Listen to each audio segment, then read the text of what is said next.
Hello and welcome to Theology Unleashed. What you're about to see is my interview with Graham M. Schweig on the topic of comparative religion.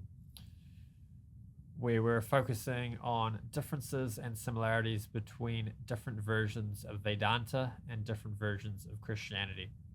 This is a topic I personally find very interesting. This is a topic I personally find very fascinating because of the way you'll find different versions of religions that have a lot in common, much more so than they have with other versions within their same traditions. So you'll get a version of Christianity that has a lot in common with Chaitanya-Vaishnavism while being very different from other versions of Christianity and vice versa. So a bit about my guest. Graham M. Schweig is Professor of Philosophy and Religion at Christian Newport University, as well as Distinguished Research and Teaching Fellow at the Center for Dharma Studies at the Graduate Theological Union in Berkeley.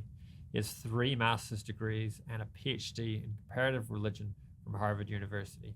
He is the author of several books and hundreds of articles on Chaitanya-Vaishnava theology published with premier academic presses. And then a quick apology, I did not have the correct mic settings when I recorded this. So the audio quality is not great. I think my kids had probably messed with the mic and changed it from cardioid pattern to omni. So it's picking up a lot of room noise and doesn't sound very clear. It's not too bad, and my guest actually did most of the talking and his audio came out great, so it's not too bad. Graham, thanks for coming on. Thanks for having me. So the topic today I've been wanting to do for a while. As a practicing Chaitanya-Vaishnava, that does philosophy of religion as a hobby, I come across a lot of versions of Christianity that strike me as very different from my idea of what would qualify as theism. It's always nice to talk about the perennial debates, like some of the lower quality Christian apologists will get up there and say Christianity is the only religion in the world that has salvation by grace and not works. And it's like, pretty much every tradition on the planet has had this debate, and they have a grace camp and a works camp.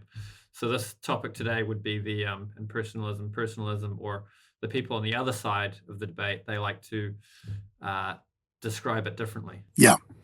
Well, the Karl Barth, a famous, fairly modern Christian theologian who wrote volumes and volumes of theological work. He said there are many religions, but there's only one true faith, and that is Jesus Christ. So there are different ways of relating or not relating other religions to the Christian faith. And you get just a huge variety of formulas in this regard. But Karl Barth is famous for that kind of thing. Other Christians are much more, inclusive. I mean, it depends on the denomination. I mean, there are 800 denominations in the U.S. alone, for example, and just then go around the world, just multiply that. Christianity is very, shall we say, extremely diverse. So you will get a variety of theological conceptions, a variety of interpretations of the Christian Trinity,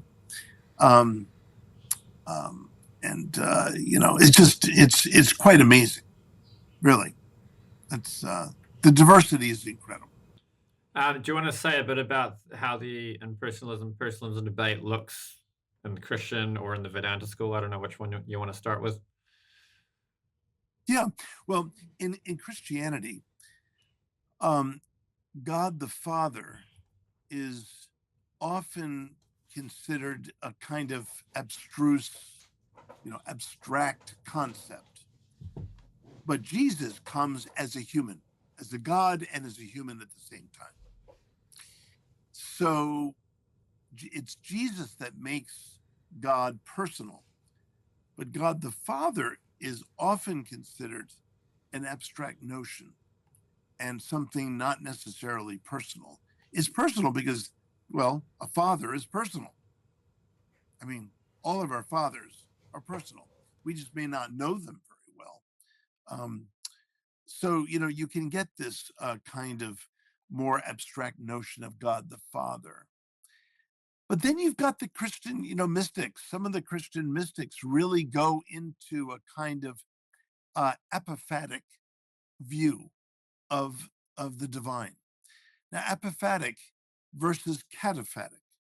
Apophatic means nondescript, amorphous, impersonal, whereas cataphatic means the personal, a descript, a clearly descriptive, divine being. So you do have this apophatic, cataphatic tension in Christianity between certain sects, certain schools, as we have in Vedanta. We have Advaitan and Dvaita, the Dvaitans and Advaitans. And you could say that the Advaitans are our version, if on the Vaishnava side, the version of the apophatic, the nondescript, the kind of amorphous, intangible, sort of conception into which everything sort of ultimately merges. Whereas the cataphatic is the personal conception, where Krishna or Vishnu is the ultimate, and everything proceeds from the person, the divine personhood of Krishna. Now, it's interesting because the Advaitans think of the soul or the self, the Atman, as a drop that eventually merges with the ocean. And that metaphor is interesting and expressive of their apophatic vision, because once a drop hits the ocean, it no longer has any discrete form. A drop disappears. It's no longer there. Dropness, there's no dropness anymore. It's vanished. But the cataphatic version is you take a piece of iron and you put it in the kiln, where it's fired up in an extremely hot kiln. Well, the iron takes on the exact qualities of the fire, but it never becomes the fire. The iron always remains the iron rod, but because of its proximity to the blazing fire, it remains a discrete individual while taking on the qualities of the fire. So it never disappears like the drop in the ocean. The rod remains a rod. You could probably have a similar analogy with music, perhaps. The musicians all playing together become one thing in a way, but they're also in a way becoming more themselves by their expression and so on. I don't know what the other end of that analogy would be, though. Well, I kind of like that. I mean, the whole is greater than the sum of its parts, and in a sense, the divine is the whole, but the divine becomes even more whole when the parts are reconnected with the with the core. Even the word religion itself, even though it's a term derivative from the Latin religare, which means to connect, to again connect. Well, that I love that word, even though it's reference in the modern world can be, difficult, but the word itself morphologically has the preconception that we were once connected. We became disconnected, and religion is about reconnecting. Well, that doesn't sound like most Western traditions. Most Western traditions are either have traditionist conceptions of the soul, or creationist conceptions of the soul. The traditionist conception of the soul is that the soul is one with the body, is non-different than the body. So the soul comes into being in conception with the body, and once the soul, the body is withering away at death, the soul vanishes. That's often a Jewish conception. Now, the creationist conception says that the soul comes into being at conception and goes on eternally even after death. And of course, in those conceptions, it's very common that the soul will then advance either to heaven eternally or to the nether region below eternally. With some of my Christian students, I always tell them, if you really think you're not going to make it to the Christian heaven, I would convert to Islam, because in their hell, you can get out. It's not eternal. So that's my sort of private advice to students when I think they're on the way to hell and they're Christians. But many of the Christian conceptions have it that you go to either heaven or hell eternally. So that's the creationist conception. But in India, we have an emanationist conception, where the soul is eternal prior to the body, during the body, and beyond the body, and that the self discovers a rebirth through many lives, many bodies, and until there is liberation. But the soul is eternal in India, whereas it's a creatio ex nihilo, creation out of nothing, for Christian and Muslim traditions. Yeah, I mean, that sort of touches on one philosophical objection I have to Christianity, which maybe we can just mention briefly, which is, or at least these ideas of Christianity, where, Prabhupada gave that argument often, which a philosopher told me you could call a construction argument. Basically, the creation needs to have all of the qualities. The creator has to have all of the qualities that the creation has in excess. So the builder has to have wood. They have to have more wood than is going to go into the chair that they're making. They have to have more skills than they're going to use. The tools that they're going to use have to have more capability. The ideas need to exceed what's going to be used to go into the chair. A good example of that too is if you're going to give a lecture, I've heard Jordan Peterson say you need to know about 90% more on the subject than you actually speak. That way you can freely navigate around the subject. Then when the Christians talk about creation ex nihilo, it's like, well, where's it coming from? If the qualities weren't there and they just appear, that's basically magic. Yeah, it's a mystery, Arjuna. It's a mystery. They say. No, it's very tricky. I mean, I gave a lecture once a long time ago at the University of Mississippi, which is certainly part of the Bible Belt. I mean, it might be the buckle of the Bible Belt, actually. And I gave a talk, and it was on the idea of religious pluralism.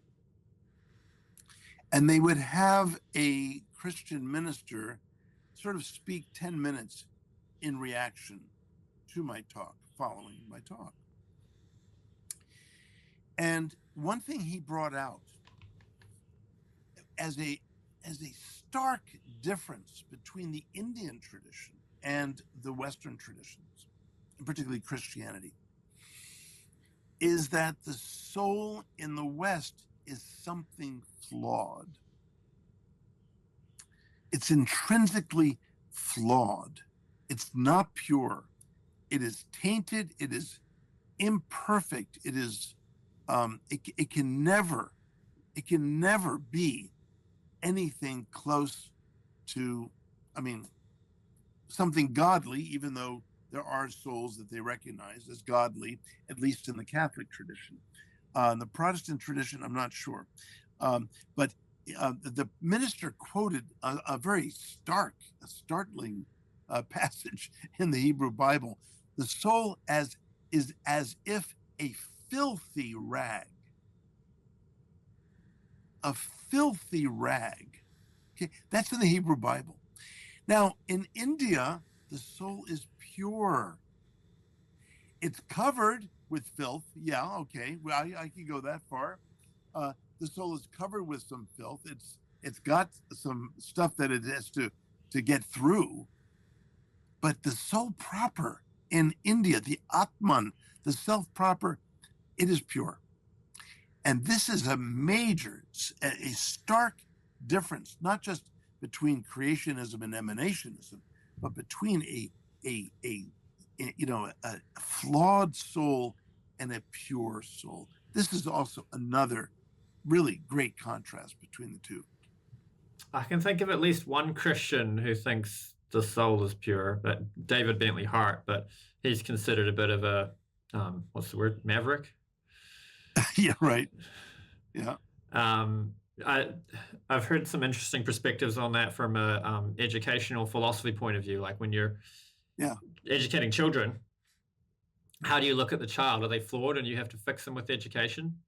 I heard Mother Urmila talk about it. There was three she had. I don't know if I'm going to get them right, but there was definitely the Christian idea that they're flawed and you have to fix them, or that they're intrinsically good, but they've just got a few bad coverings that you need to help them work through and so on to educate them. And I think she was saying that you can look at it from a sociological point of view of which one is the most beneficial. And it's the best education philosophies, I think she was saying, are ones where you look at the child as intrinsically having good qualities and you're just bringing them to the surface through your education.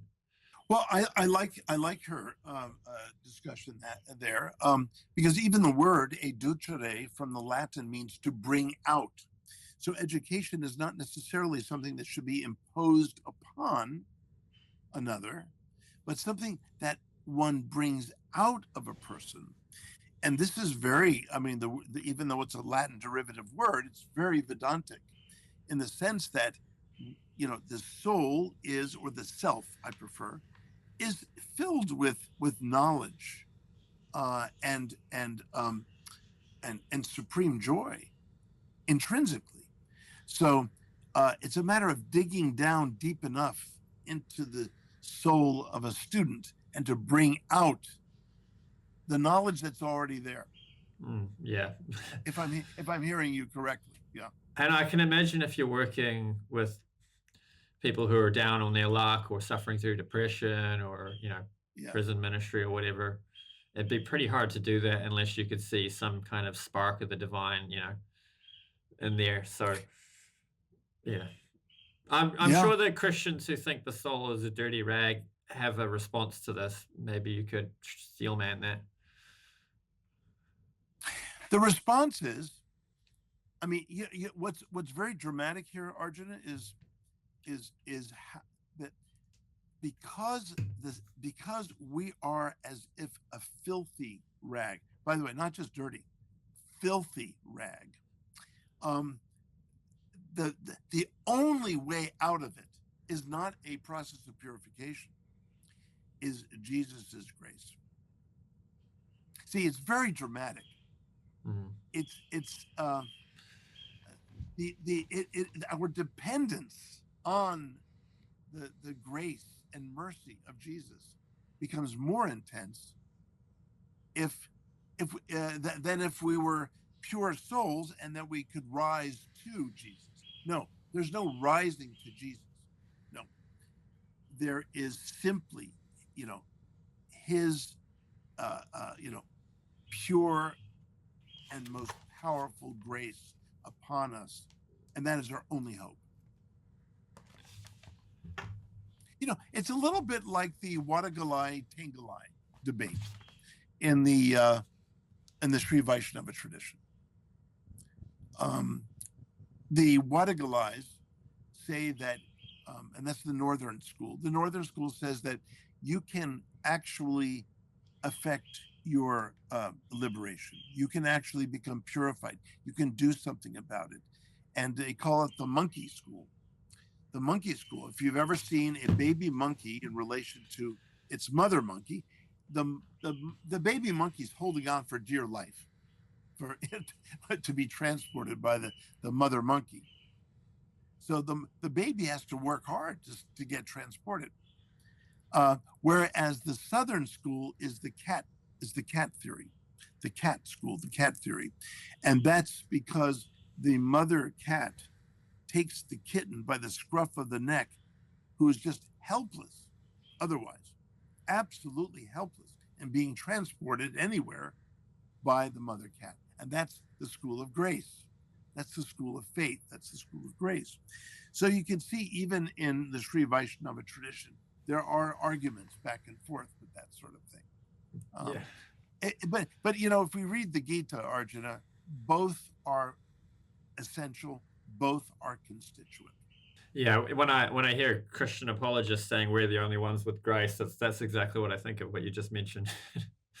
I think with this idea that the soul is totally hopeless, there's something of value that you know, like they might think, or at least from an apologetic point of view, make a case for that you need this in order to get this thing of value, and that thing is that what you described, this helplessness where you're taking, you know, shelter, where you're gripping onto the mercy, where you're feeling, you know, from the Christian case, Jesus, you know, I need you, Jesus, you're saving me, and so, and there's a special spiritual emotion there that has immense value. But we also have that in the Gaudiya Vaishnava tradition, without needing to think the soul is totally hopeless. But you get that by I think it's, you can place, you need a reason that we need help.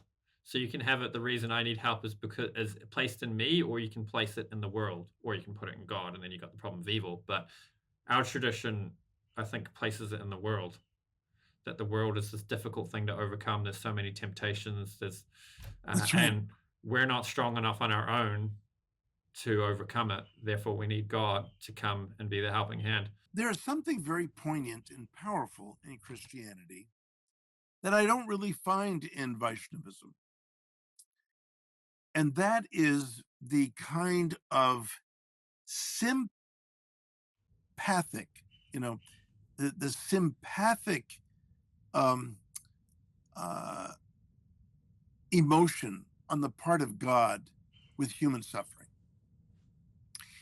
That the role of suffering in this world is, I mean, the Christians almost think of suffering, they almost give it a positive value.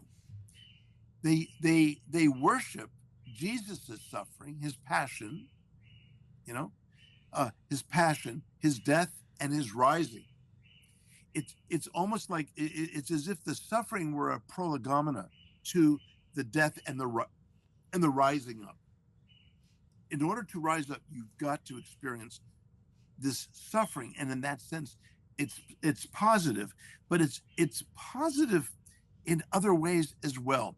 It's, first of all, you are, you know, God on the one hand is participating in our suffering, and then we as Christians are participating in God's suffering, which represents this unconditional love that God has for all humans. You know, this is a very powerful rasa. Now, when outsiders see Jesus on the cross, as they do in Catholicism, they're just, you know, they're horrified. I mean, you know, what are you doing? You know, I mean, I mean, and then you even have blood dripping down on the, I mean, it's a gory focus of worship. Now you go into a Krishna temple, there is not only is there nothing gory to look at, it's splendorous beauty. I mean, it's just splendorous and sort of kind of uncontainable beauty. It's just not just Radha and Krishna, but I mean, but everything around them is beautiful, and this is reflecting the spiritual world, so which is full of beauty, full of playfulness, and full of joy. Now, that's the focal point of worship for a Vaishnava. So why are Christians, worshiping a man, in Roman capital punishment on a cross? Why is that so valuable to them? It's valuable because it represents God's loving sacrifice for humans, that he would sacrifice his only begotten son so we could be lifted up to his realm. And that's what is so valuable to the Christian. I've got lots of objections from a philosophical point of view to the Christian ideas of atonement and whatnot, which, I mean, I can see the value of your emotion you're talking about there. It made me think of a sort of meme video cartoon I saw the other day, which was an anti-woke dog. So the dog's on the pavement with a boombox dancing to some beat, and this woke activist walks up and starts rattling off all the things that are wrong in the world, and here you are dancing.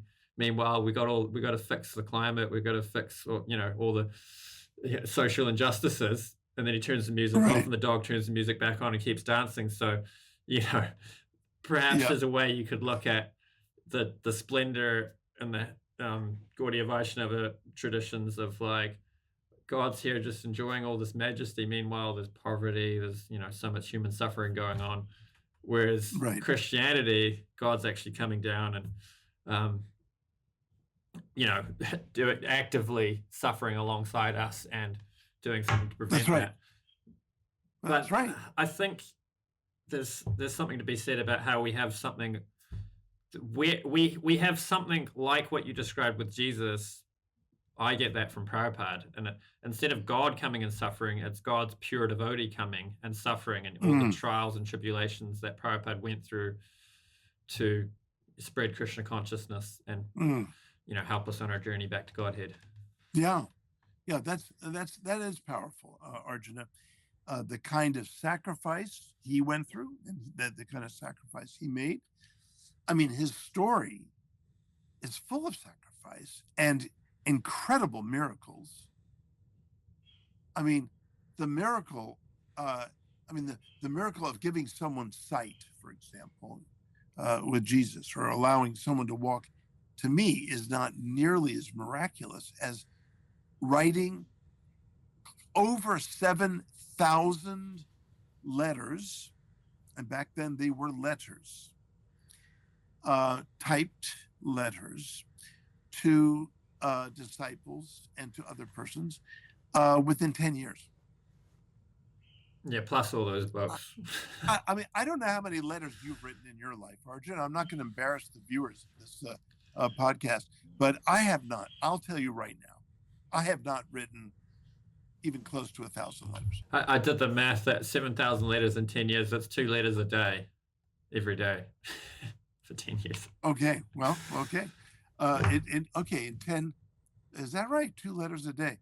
It doesn't sound like much, but 2 letters a day? Well, it's 700 a year, and then did I do that math right? 7,000 divided by 10, 700 divided by 12. It's 58 a month, 58.3 a month. 58 a month? Yeah. Yeah, 58 letters a month is quite a few letters. Yeah. While he was translating 60 volumes. And traveling around the world and lecturing. And managing. Establishing over 100 centers with his disciples. I mean, obviously, he had the support and the help of disciples, but just the very fact that he could inspire hundreds of devotees. I mean, anyway. In his 70s. In his 70s. Yeah. And I'm beginning to find out what 70 is like. So, so I can appreciate what Prabhupada may have encountered. But he was not particularly healthy at 70. And the way he came over in the Jaladuta, going 20,000 miles. I mean, on a ship, a cargo ship. I mean, this is just, anyway, the story is miraculous, no doubt. For sure. And I agree that there is the suffering that he did undertake to do what he did. So just quickly back on the philosophical points here, that the Gaudiya Vaishnavas, there's almost an allergy to this idea that God could suffer. We talk about Jesus suffering. Well, like a pure devotee suffering to spread the message, maybe, but not God. God, the way I think of it is God's suffering is something like the kind of bliss you might have if you're feeding the homeless. There's a kind of, I don't want to use the word pleasure, but when you're actually actively helping somebody come out of their suffering state, there's a kind of bliss there. But it's not like the kind of happiness you get from winning the lottery or buying your favorite sports car. It's appropriate to the situation, but I wouldn't call it suffering. You're not going to the soup kitchen and feeding the homeless people and thinking, my God, I had such a horrible day there working at the soup kitchen feeding all those people, right? You think it was so nice to be able to feed all these people that really needed that food. Well, Arjuna, your namesake, Arjuna had a breakdown. He had a complete, a mental and emotional breakdown in the first chapter of the Gita. And Krishna, I think he spoke Arjuna spoke some 28 verses, where in the latter half of the first chapter, pouring his mind and his heart out to Krishna as no longer just a mere charioteer, but as a confidant. And Krishna said hardly more than 5 words. And by the end of the chapter, Arjuna he has a breakdown. He throws his bow down or drops his bow and he's buckling, his knees buckle to where he sits down in his chariot. And he's hopeless. He's hopeless. But in the beginning of the second chapter, he turns to Krishna as his teacher, especially in chapter 2, verse 7. Shishyaste ham shadimam aham prapanam. I am your student. Please instruct me. I submit myself unto you. And at that critical point is where Arjuna then treads his path of enlightenment. This is where he's able to come out of his emotional breakdown, his total breakdown. Now, Krishna, in that process, does laugh at Arjuna, but it's not a mocking laugh. It's a knowing laugh. It's like a parent who's comes to the rescue of a child's he falls down and bruises his or her knee, and it smiles at the child like you're gonna be fine. It's not a mocking laugh. It's a compassionate, loving smile. It's actually, the word is prahasanam. It actually means laughing out loud. Laughing out loud. But it's not a laughing out loud, like I said, of a mocking kind. It's a compassionate, sweet, loving laugh. In effect, saying everything will be all right. Maybe we should transition back to talking about the personalism debate. Yeah. So Sri Chaitanya had some very harsh words to say about what was called back then mayavada. Do you want to talk about that a little bit? Yeah. Okay. So, impersonalism is one thing, mayavadism is another. Now, it was Shankaracharya who established Vedanta, commentary on the Vedanta Sutra, to which various theistic schools reacted. And Shankaracharya was a proponent of mayavadism, or impersonalism. And again, those two can be easily conflated, but they don't mean exactly the same thing. We have illustrious personalities like Shukadev Goswami, who was known to be an impersonalist. There's nothing wrong with impersonalism if one is understanding it as an elevation on the way to greater personal levels of realization. Just as you go from Shanta Bhava to Dasya Bhava, and from Dasya Bhava to Sakya Bhava to Vatsalya Bhava, and eventually to Shrinkara Bhava. or Madhurya Bhava. So it's a kind of ground relationship with the divine that's very much veneration and awe-inspiring and not necessarily personal. But mayavadism is more what Shankara says. His Mahavakya, Jagan Mitya, Brahma Satyam, Jagan Mitya. It's a startling Mahavakya. The only truth is Brahman, in other words, absolute spirit, absolute being. And this world is not merely illusory. Vaishnavas say it's illusory, but it's false. Mithya means false. I would rather title such philosophers as Mithyavadins rather than Mayavadins. Illusion comes from, the word illusion, Maya, comes from the Latin illudo, which means to play. Illudo means to play. So there's a play between a snake and a rope.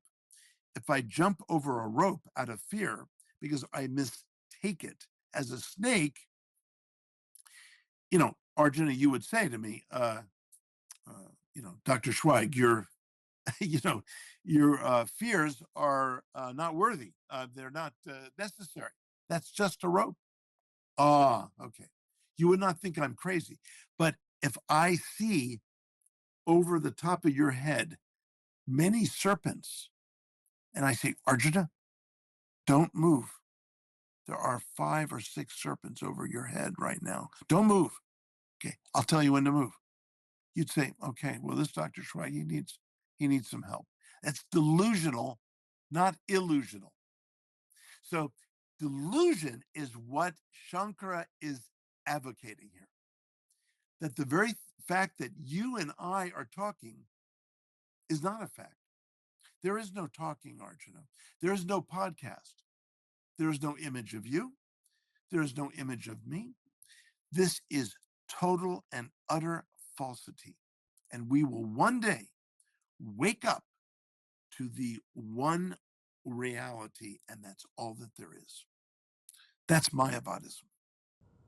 And what's the reasons that Sri Chaitanya is so telling us to be so alarmed or run away? There's some pretty harsh words about this particular philosophy. Well, I'll give you an example, Arjuna.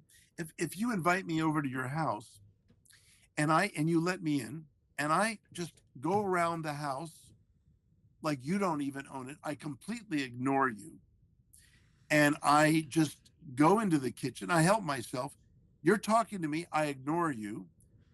It's what is so offensive to the Chaitanya school is that the Mayavadan just thinks it can walk into absolute reality and subsume the very being from which that absolute reality comes. We know on a hospitality level how offensive it is to walk into someone's home and to make themselves completely comfortable and ignore the owner and the host. Who does that, So in a way, a Mayavadan does that, Arjuna, walks into absolute reality, identifying him or herself with absolute reality, and ignores the very being from which that absolute reality comes. In fact, not only do they ignore it, they subsume Vishnu. Vishnu is simply a product of Brahman. Krishna is simply a product of Brahman. They reverse it. They turn it on its head. They turn theology on its head. It's Brahman that is the highest, and everything else comes from Brahman but is false. And even God is false. So it's very offensive. I think that distinction is helpful. Basically what you're saying is the main feature of Mityavad is this idea that everything we think we experience or know about reality is simply a product of us being delusional. Yeah, you're not there, Arjuna. You don't exist. I'm sorry, pal. You are false. And my responses to you are false. And frankly, I don't know what we're doing here. Reminds me of It's completely false. Reminds me of something I've heard about how different versions of Buddhism waned and ebbed in popularity, and I think the Mahayana schools took over because Yes. you're in India, you got Hinduism, you got Buddhism, and your grandma dies.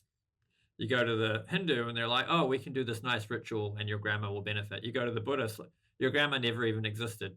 Nothing's changed. Yeah. And so the versions of Buddhism that actually had something to offer that was a little bit encouraging were the ones that spread, because it's just not a very nice message when your grandma dies to hear something That's like right. that. So yeah, it made me think of something like that. But going with this analogy, I'm wondering how other versions of impersonalism differ, because as it would appear at least that an impersonalist is going to think that their view on reality is true, that it is the case that God doesn't exist, or maybe God exists, but not as a person, just as some impersonal thing. So, going with the host analogy, these people are in the house of God.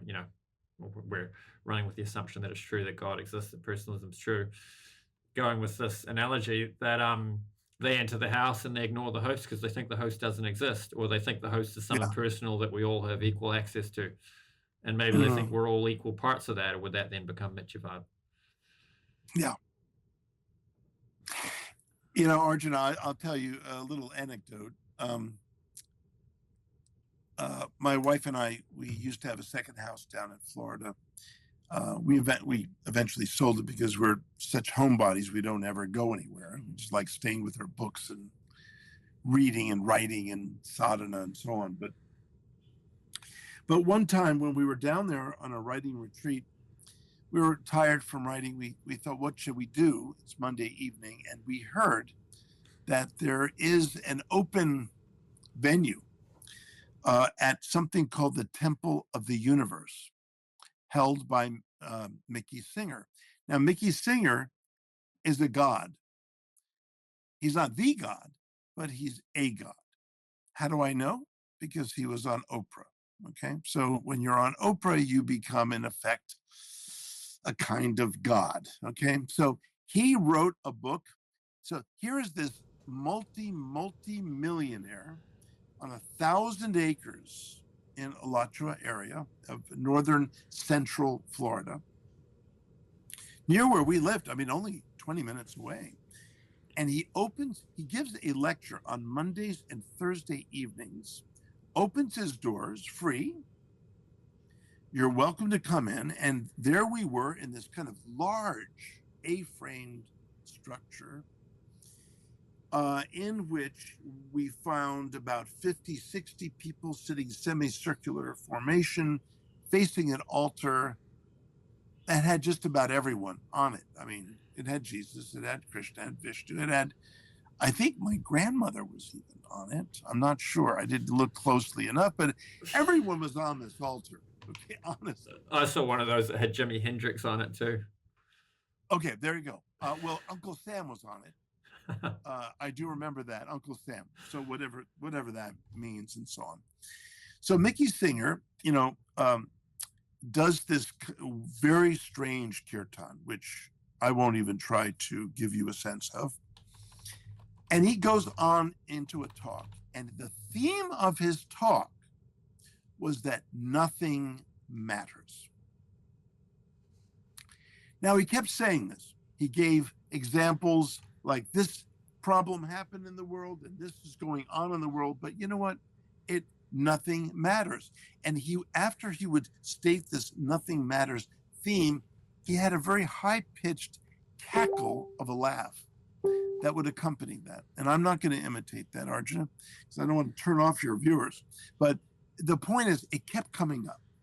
Finally, toward the end of his discourse, he said, that lady, she's got 3 kids, a deadbeat dad, hasn't sent in any money for alimony. They're starving. There's no food in their fridge. They're doing terribly at school, and they're about to be evicted. But guess what? nothing matters. Well, at this point, Arjuna, I'm getting pretty, I'm getting a little upset at this guy. So he closes his talk and he says, any questions? Now, the reason he didn't call on me right away, because my arm went up almost involuntarily. I mean, I had 100 questions for him. The reason he didn't call on me right away is because there were certain points during his discourse where he wasn't sure whether it was a Bhagavad Gita verse or a Yoga Sutra verse or from the Upanishads. And I knew each of the quotes he was trying to. So unfortunately, I gave myself away a little bit as someone who was a little knowledgeable. But finally, he did call on me because there was no one else with a raised hand. And I said, Mickey, I really appreciate your opening up your place here. This is the first time my wife and I are here. And I think I get what you're trying to say. And I gave a little bit of a repetition. I said, but you say that nothing matters. I mean, do you really mean that? And he went on again on a short little ride through what he means. And he did the nothing matters and the cackle again. I said, well, Mickey, if you really are going to stick by that, and one thing I know about rich people, Arjuna, as much as they have any money money is not a problem, but no one likes to be cheated. Okay, no one likes the feeling of being cheated.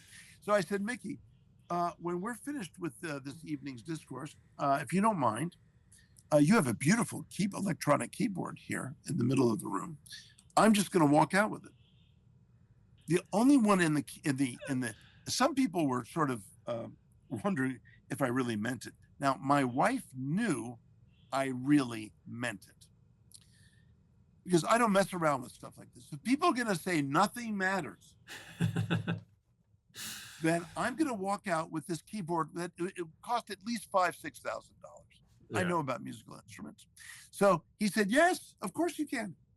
I said, okay. He said, but I may call the police. I said, wait a minute, Mickey, why would you call the police? He said, because it's the dharmic thing to do. I said, oh, Mickey. Dharma is it's the first time you're mentioning Dharma in this whole during your whole evening. And Dharma means everything matters. So anyway, he said, okay, and he sort of went on to another thing. And I looked back at my wife, glibly, and she wasn't there. And she had disappeared. And of course, no fewer than 6 or 7 people after this discourse came up to me and thanked me for challenging him about nothing matters. Yeah. And I went up to Mickey and, made friends. I said, you might want to be reading a few other editions of the Bhagavad Gita than what you're reading, blah, blah, blah. Anyway, I went out looking for my wife. She was hiding behind my car because she was afraid I really had the keyboard. Right. It was a lot of fun that evening, Arjuna. But Arjuna, my wife was right. If he had not said Dharma, which means everything matters, and not threatened the police, I swear to you, I'm the kind of person who walks the talk. Okay. Yeah. Nothing matters. Fine. I'm going to take your keyboard and I'm going to take it home. Yeah, that's true. Because nothing matters, Arjuna. Nothing matters. That's the mithya thing. See, that's the mithya. But suddenly he invokes Dharma in a hypocritical way. Well, I imagine if you offered him these stories you gave of these suffering people, would you trade places with them? If it truly doesn't matter, right. Trade places with them. Right. Why not? Yeah, right. Well, there you go. Yeah. I like that point. I like how you said no one likes to be cheated because, I've been traveling in India before, and you find yourself arguing with this rickshaw wallah over yes. What in the West. If I was buying, a new laptop or a pair of headphones or even like a chocolate bar, you add that much to the price and I wouldn't blink. Meanwhile, here I am arguing with this rickshaw driver over this amount of money that in the West I wouldn't even bat an eyelid at. And it's just because I know the locals get it for half the price or 4 times cheaper, and I am not gonna get ripped off. And it's like, That's right. Exactly. You see, and you and I have plenty of money when we go to India because things are just not that expensive. I mean, I remember back in 1982 when I was living in India on a Smithsonian Institution research grant, and I got into fights with the taxi drivers, and I would say kitna rupia, and he would say 140 rupee. I said, but meter says 40 rupee. He said, yeah, meter broken. I said, meter broken in all the taxis. He said, yes, meter broken. And I said, and I'd usually have to get someone on the sidewalk walking by to help mediate and all this. But finally, because I was living in India, I finally got it. The next time it happened, how kitna rupia? You'd say 140 rupee. I said, and what I learned that you have to do is you start laughing. Oh, that is so fun. 140 rupee, that's good. That's a good one. And he said, look, 40, meter says 40, you say 140 rupee, that's very funny. Meter broken, right? He said, yes, meter broken. Yeah, we're laughing about it. And I just slap him 75 rupees and I walk out, everyone's fine. Oh, yeah, nice. I had that experience once. I bought a papaya off a street vendor, and the guy asked 300 rupees, and I said, excuse me? And then he just followed up with 150 rupees as if he hadn't said the first value. I was just like, what did you just say? Yeah, right. Yeah. It's funny. It's a different mood in India. As soon as you get offended, they then push it even further. Yeah. But if you just go along with it as a joke, then you kind of know what they're doing. They know that you know that what they're doing. And anyway, and then everything was good. Yeah, I have heard people who actually live in India, like and live in Mayapur full time, say, actually, if the people who are visiting don't pay the local prices, it screws us because we don't have money coming from the West. And then we have to pay the inflated prices that are pushed up by all you guys coming and paying full price. So it's actually better for the local economy if you pay a normal price. Right. No, I understand. Yeah, so it's not just being petty. It's actually like messes with the economy. Although, I mean, I run an electrical business, and like I have actually heard business owners talk about like, like you can't, it's the economy's tough, business is tough. You're always trying to figure out how to like get your prices to the point where you actually make a profit without people just going somewhere else. And like people will actually like go to the house and look at the car in the driveway in order to figure out where the price is going to sit. So I was at the house the other day and I saw like 3 Mercedes and a Ferrari, and I was like, okay, I can probably charge a bit more here. So that's a bit like what the Indians are doing. And I have heard another electrician was telling me with Indian customers, you do your quote, and then you add say 15%, give them the price, and then they come back and ask for a discount. You take the 15% off, and they're happy. Yeah. Whereas with the Westerner, you give them the price, and that's the price. You stick to it. And if they come back and haggle and you drop the price, you actually look bad because it's like, so that first price you gave me wasn't the price. You were trying to rip me off. I know that because you now have dropped the price. If the first price was the price, you wouldn't have dropped it. Right. When you quote a job tight, like if it's a good price, you actually can't drop it because it's like, if I run into something I wasn't expecting, I'll lose money straight away, and I just can't afford to take those risks as a business owner. Right. Yeah, it's tough. Well, thank goodness in scholarship, I've got nothing to sell. Right, yeah. It's a total different industry. But they're just understanding the different cultures and how to interact with the different types of customers. And there's a lot of Indians in New Zealand, so they're very different in how they do commerce. So it's useful to understand. And people get upset about it. They're like, "Oh, I don't want to work with Indians." It's like, I mean, I haven't had any bad experiences, but I haven't had a lot of Indian customers. But it's just a different culture, and if you figure it out and how to interact with it, it's just a different way of doing things, right? Sure. And this really is speaking to our subject in many ways, Arjuna, because the worldview in India is just different than that of the West. And in India, in the West, we're very binary. it's either personal or impersonal. But ultimately in India, it's not exactly either personal or impersonal. There are gradations of this, and one can, work through impersonal levels to greater personal levels, and it's more about direction than about one or the other, yes or no, or black or white. And I often, tell my students when we're so binary oriented, the Indian, the Indian head wobble, you know,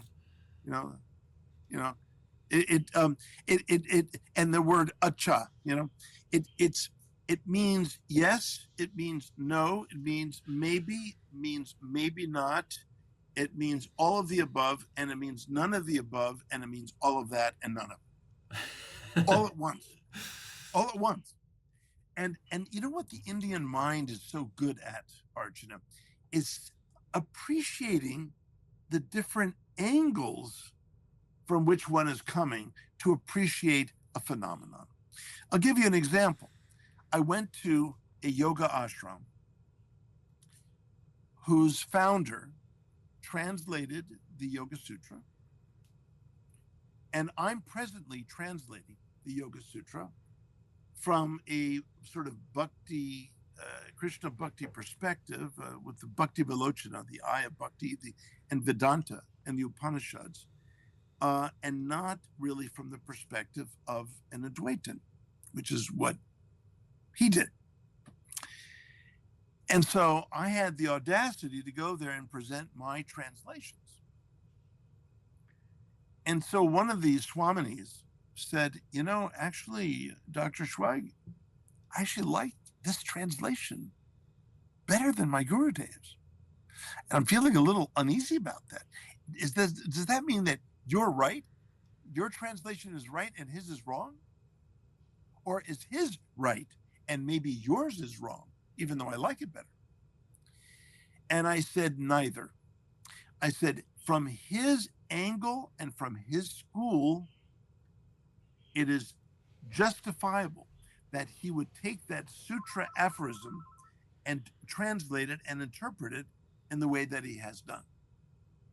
But so it is also the case for me, from my angle of vision, which utilizes the Vedanta, the Bhagavata, the Gita, and the Upanishads. He's working with Sankhya and Advaitin texts. And I'm working with a different group of texts. So it's a different angle of vision.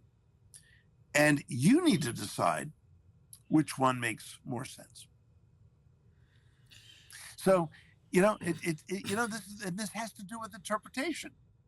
Now it's true in Mimamsa hermeneutics, in the classical tradition of Purva Mimamsa, there are stronger and weaker interpretations of Shastra. But that's up to the individual to apply. Yeah, that is an interesting distinction. I noticed that because I've got quite a Western philosophical, there's a contradiction here, which one's true kind of thing. You can have a paradox, but the paradox it's not a contradiction, it's resolved at a higher level of understanding. So I'm like, yeah, well, what's this higher level of understanding? Because I can't sit with the contradiction. So like, right. An example in Bhagavatam or text like that, so-and-so is the greatest of all Vaishnavas. And then later on in the same text, Narada Muni is the greatest Vaishnava. Shiva is the greatest Vaishnava. It's like, well, which is it? They can't both be. Right. It's got to be one of them. It's a single post, right? But with that there one, you go. The way I understand it is it's an emotional expression. But, it's true that both these people are great Vaishnavas, but the exact words that are chosen to express this have an emotional flavor to them. So it's not that it's a contradiction. This emotion is true that right now I'm feeling that Narada Muni is the greatest, and right now I'm feeling that Shiva is the greatest. And then if you how would you even compare something like that? Like who's the greatest violin player? Well, they play slightly different styles and so on. So. Right. Well, and I would add to that, Arjuna, I would say that from different angles of vision, each one is going to be appearing as the greatest in their own way. Like you just said with the violinist. There are several violinists in the world that are considered, just, I mean, exquisite, but you know what? They're not identical. They have different approaches to the interpretation of, say, Tchaikovsky's violin concerto. I mean, they're just going to have different approaches, and one will be preferred over the other, and there is an emotional component to that for sure. This makes me think, as well as an objective one.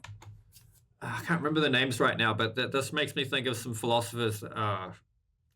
Kent Wilber, I think, something Wilber. Yeah, he talks about Wilber. Perspectival. They use this word all the time, and he's got some people that quote him a lot, and they're always talking about, perspectival, and I'm always like, it's either true or it's not. Like, I don't know, I just can't stand that kind of school of philosophy where it's like, there's no stance, independent truth, and it's like, I can kind of see what they're getting at, but it's like, at the same time, I think there is an objective reality that we can talk about. Okay, let's discuss the truth about the truth for just a moment. When I don't know what it's like when you go into a New Zealand court, but when you go into a court in the US, you're asked to place your left hand on the Bible or some, book that you regard as the highest, whatever. Could be the Gita, could be the Quran, whatever. And with the right hand, you're asked to raise your right hand, or sometimes they do without the book. Just raise your right hand. And the first question the judge asks you, do you promise to tell the truth? Now, for me, Arjuna, that should be enough. That would be fine. I would say yes, but that's not good enough in an American court. They add on to that the whole truth. So, do you promise to tell the truth, the whole truth, and then they add on a third requirement, nothing but the truth, and sometimes they add on the fourth phrase, not always. So help you God. In other words, good luck. Good luck dealing with God if you lie. If you lie, lest you be smitten by the Almighty. So there's a threat in some of it if they invoke that fourth line. But here's the point: if I get up on the stand and I testify that I saw person X kill person Y in the bar, and that someone else gets up and say, I saw person Z kill person Y in the bar. If the person Z is correct and I interpreted the actions going on, am I perjuring myself? No. I sincerely thought I saw person X kill person Y. Now, from my angle of vision, there was an optical illusion, which is part of the reality of that situation. But the fact of the matter is, person Z saw another person saw person Z kill person Y. And so now, truth means my experience of the reality of the situation. So it's both perspectival, but also grounded in reality. So there's a peculiar truth. There's no noun for the adjective true in English. There's no noun. There's only the adjective true. So it's now in Sanskrit there is. Okay, Sanskrit, the word sat means true. It means true being. It means the reality of things. It's a present participle of the word of the verb us, to be. So reality. So truth is that which participates in the ultimate reality of a situation, but it also contains our particular angle of vision. Even though I didn't see correctly, Arjuna, did they throw me in jail? No, because that was my truth. So truth is both subjective, which is part of reality, and it is tied to the objective. I like the courtroom or the witness to a crime analogy. That's used in philosophy a lot for epistemology discussions. Right. And what it touches on is, we are epistemic agents. We have an ability to discern truth, however, to some degree of accuracy or error. And so, like, when I look at different world religions or different philosophies, I think there's some truth that they're all getting at, and they're all different degrees of mistaken or accurate in their concepts about this truth. So, like, when we talk about a different commentary on Bhagavad Gita, saying, well, it's just his perspective, or it's just so-and-so's perspective, I think, well, one of them's got to be more accurate. Or we could talk about it from when you're talking about interpretations on a book like Bhagavad Gita, you're also going to be talking about it from the benefit to the hearer point of view, or the benefit to the speaker even, because there's this concept in Indian traditions, which you don't so much see in Western traditions and Abrahamic traditions, of everyone being on their path. So there's so many statements in Vedantic texts and other Indian texts about how this path has this benefit, this path has this benefit. People who aren't ready for this path can follow this path. And when people are on this path, I will make their faith strong in that. So in other words, somebody who's following a particular path that's not the highest absolute truth, not the quickest path, but that's just what works for them right now, given where they're at, will think everything is about as truth. So a Shiva worshipper is going to think Shiva's God, because at least they have a concept of something's greater than themselves. At least they're working towards something higher. At least they're on a path. And later on, that not accurate idea will be corrected, and they'll be given to Krishna. Yes. Very interesting. Very interesting. Well, there is the beautiful and ancient Rig Vedic adage that is popular among yoga centers. And it goes like this in English: truth is one, paths are many. Arjuna, that is an incorrect translation of the original Rig Veda. Right. It's ekam sat vipra bahuda vedanti. There's no word for truth, and there's no word for paths.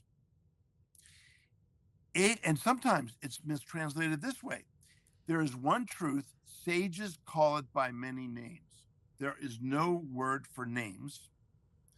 And sages, you could translate vipra as sages. Vipra means vibrant ones.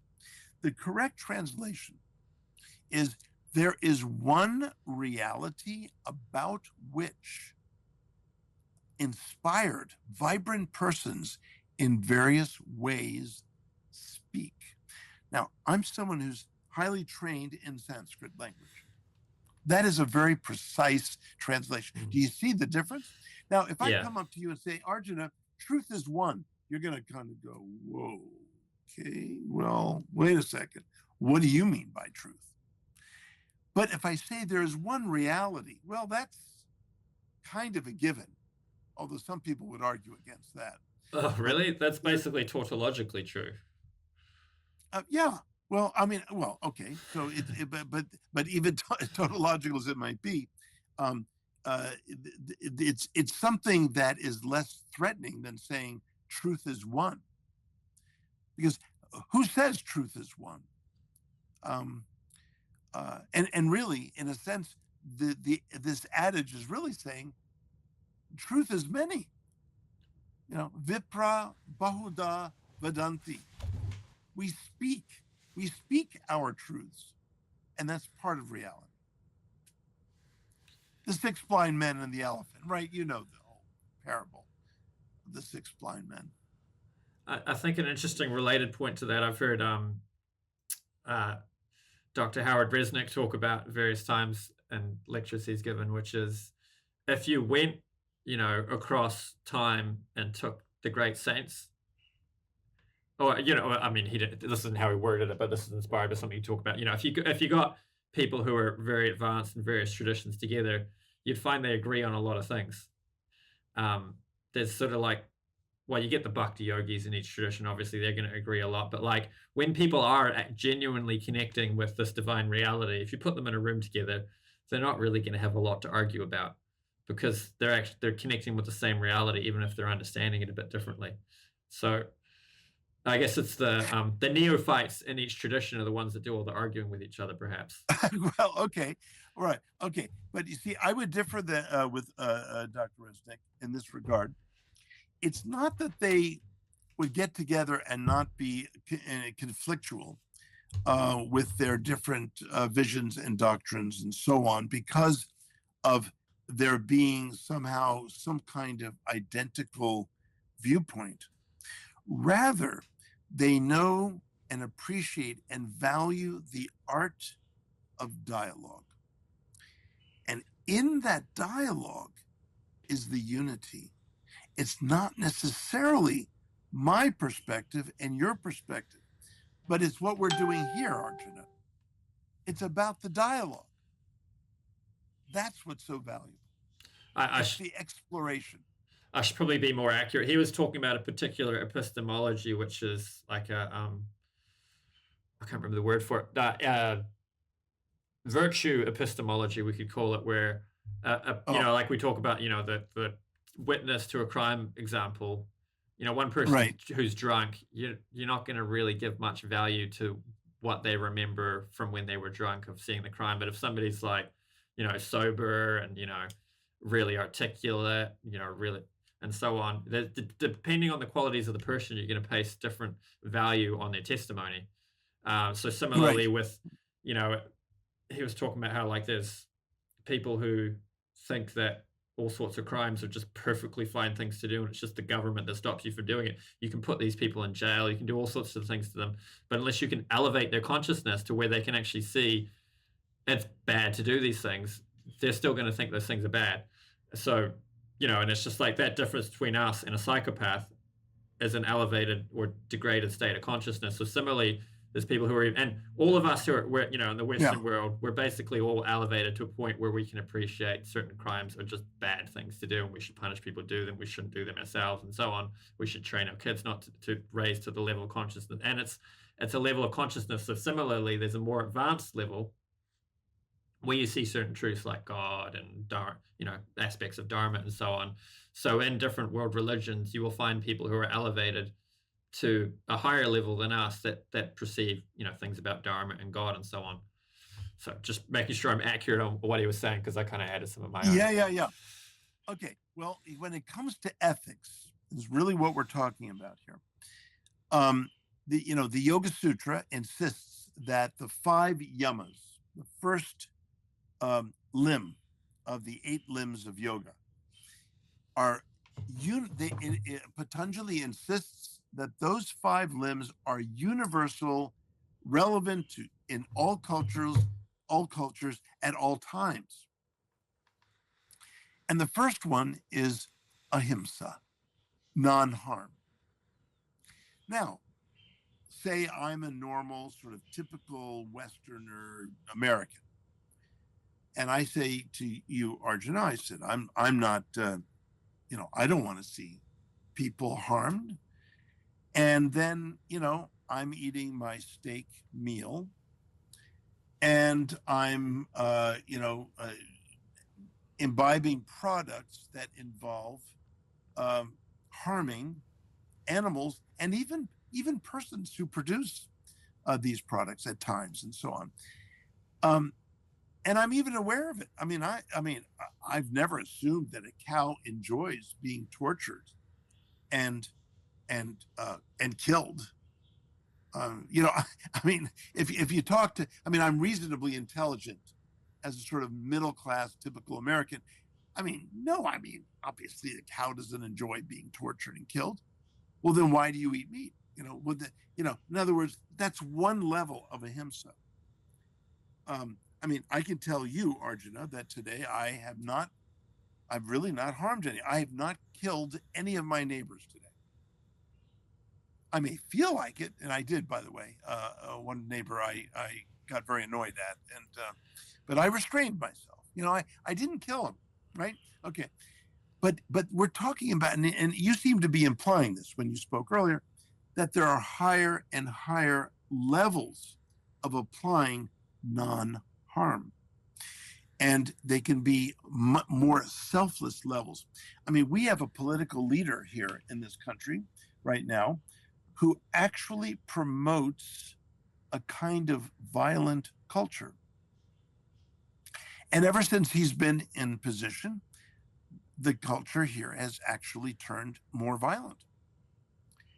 As the Gita says, as a great man does, others will follow.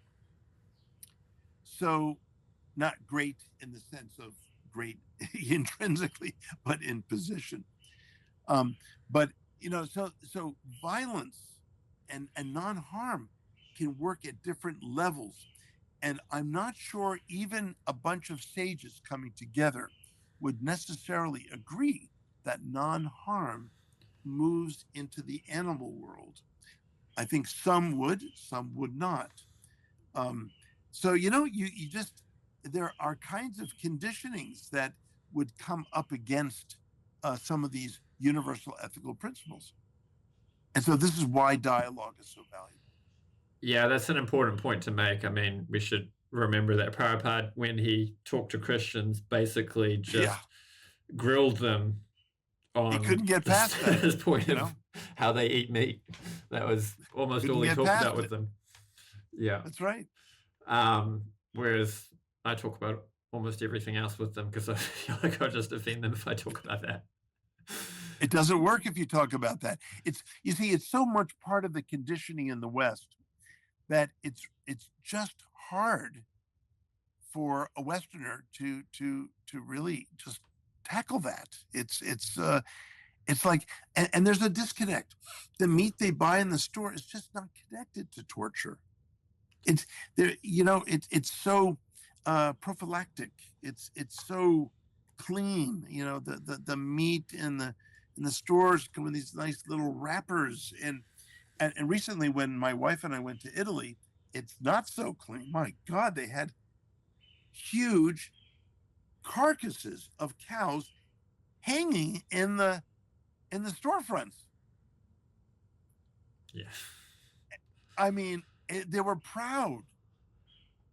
So you see, there are cultural conditions that are so powerful on humans that even when there's a culture of harm, an aspect of harm going on, we cannot even see it. Yeah.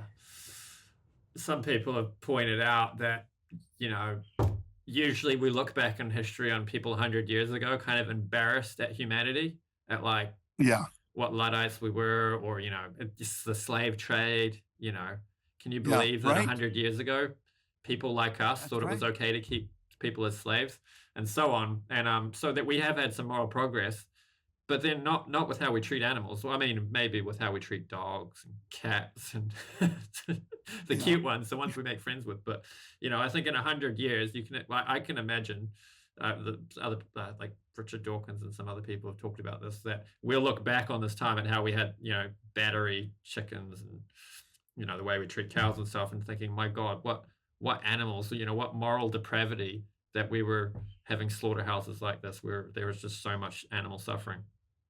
Yeah.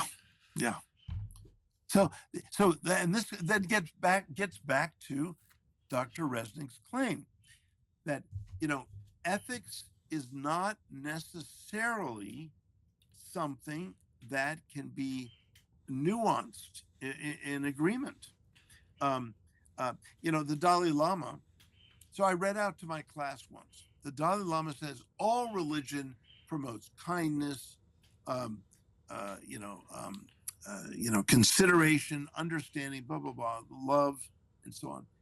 And, what I don't like about the statement is when you say all religions promote these things, you're subtly cutting off dialogue, because the fact is that the way certain religions promote love is not the way that other religions promote love. And this is where the nexus of unification resides in dialogue. And that's what bhakti is all about. Bhakti means to share. And it is within this sharing that we will know and be elevated to a greater understanding and ability to embrace a greater level of reality than we would without it. Yeah, well, I guess there's two poles here, right? And I think a lot of Western religion is very much at the one pole of we're unique, we're different from all the other religions. You know, obviously not all of them, but you know, in the Christian camp, there's it's quite popular to think Christianity is special. We have something that no other religion has. And then the other extreme would be say all religions all have the same thing, and obviously both poles are false. And then somewhere in the middle, you're going to find the truth, which is that they have similar debates. You know, within the Abrahamic traditions, within the Indian traditions, you do find similar debates coming up: the works versus grace debate, the personalism and impersonalism debate, and now we've mentioned about ethics. Just back on Dr. Resnick's point, he wasn't just making an ethical point. He gave the ethical point as an example, because we all have this experience of seeing somebody who doesn't share our moral values and just thinking they're just not seeing things correctly. And you can't actually give a rational argument to convince this person that murder is bad, because they just are not seeing it. They're just, consciousness is covered over in a way where they just aren't seeing this truth about reality. It's like it's axiomatic. There's in epistemology, there's now they talk about intuitions a lot, and some 2 + 2 = 4. You can call that an intuition. When we say intuition in epistemology, philosophers are not talking about what your mother has when she figures out that you're in trouble and she like calls you, and it's not that kind of thing. It's just basically this first level apprehension of a principle being true. So he's talking about how just as we perceive murder as bad, so too when you elevate your consciousness, you see that God exists and he loves you, or various other truths. Right. No, it makes sense. Again, I keep promoting the idea of dialogue. I mean, imagine if I didn't dialogue with Mickey Singer down there in the temple of the universe, as he calls it, right? That nothing matters. I mean, what kind of discourse is that? It's so dishonest. It's just so dishonest. And I mean, so dialogue is necessary at least to get us to sober up, and then to really try to elevate one another. I love the Bhagavad Gita verse, 10:9, chapter 10, verse 9. Machitta magata prana bodhayanta parasparam. Once we go sincerely deep within ourselves, then it's time to come out and try to give each other a greater sense of enlightenment. Bodhayanta parasparam. And it's beautiful. I mean, I really think the Gita is promoting dialogue within a dialogue. It is a dialogue that promotes dialogue. And bringing the elevation of consciousness back into this, there is, if people, like you can't reason with a psychopath. And similarly, like if, a mathematician, if you want to go tell a mathematician he's wrong about a particular mathematical solution, you better actually understand the math in order to have that conversation. So that's right. There is a necessity to have some background knowledge in the case of math, or to have some elevation in consciousness in the case of ethics. So I think about, when great sages are conversing among one another, someone like me might have no idea what they're talking about, but they have elevated their consciousness to a point where they're perceiving certain truths, and then they can talk about it. So, like the old thing of, someone asked me the other day, what do feijoas taste like? It's like, how do you explain what a fruit tastes like to a person who's never tasted it? I tried throwing it back on them, describe a mango to me. So someone who's Yeah, never right. eaten it, right? You just can't do it. So you need to have tasted the truth in order to be able to talk about it. And if the people who are hearing it, I mean, maybe there's some magical way that the words can bring them in contact with the truth at the same time as talking about it with them. But a really dialogue happens among peers, and to a large extent, people who've tasted the truth can then talk about it and have disagreements and different understandings of it. So that's one element. And so people from different religious traditions, one tradition doesn't have a monopoly on access to spiritual reality, so they can actually talk to one another and relish each other's association. I'm sure you've had that experience. Nice. Yeah. Nice. No, this is a very good point. Thank you for that, Arjuna. The importance of experience is highlighted when you spoke just now, but I'd like to highlight the importance of sharing that experience with others, because although the other person did not have the same experience that you had within your particular tradition, by sharing it, this then becomes more part of your reality. And I like to even tell my university students this: what makes an educated person truly a valuable person? It's valuing what others value the most. It's the ability to authentically value what others truly value the most in their lives. And this is an educated person in my definition. Persons who are not educated, and I don't mean educated that they all have to go to Oxford or Harvard, okay? I mean someone who is aware of the importance of another person's, what they embrace, and to be able to incorporate that into their own, experiential vocabulary, at least at a very beginning level. You can't adopt their experience, but you can incorporate that their experience exists, and to grow your awareness of reality just a little bit more. Yeah, I heard this nice quote from the philosopher John Searle, which he describes, I think he said worded it, the mark of education is the ability to make subtle discriminations. Now this is an old school definition of the word discriminations, obviously. Right. The word's kind of taken on a new meaning. I guess we might say distinctions or judgments today. I just asked ChatGPT for a synonym. Right. Yes, and I would add to that, Arjuna,